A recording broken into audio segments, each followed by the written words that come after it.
Naam, mtazamaji, natumai mzima popote ulipo na karibu tena katika YouTube channel yetu, kituo nambari moja kinachozidi kukuletea taarifa za siasa nchini Kenya.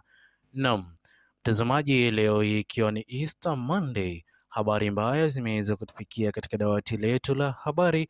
Hasa habari hii itaweza kuwalenga Wakristo ambao leo hii walikuwa katika harakati za kusherekea Easter Monday, kwani imeweza kuthibitishwa hivi sasa na Al Jazeera ya kwamba Pope Francis ameweza kuiaga dunia mapema leo hii, ikiwa ni tarehe 21 mwezi wa 4 mwaka 2025. Hatua hii imekuwa ya kihistoria sana.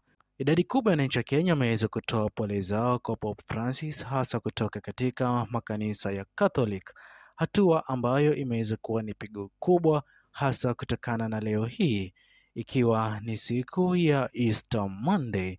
Sisi hapa tumetoa rambirambi zetu kwa kuondoka ama kwa kuiaga dunia Pope Francis, familia yake iweze kupata nguvu katika kipindi hiki kigumu.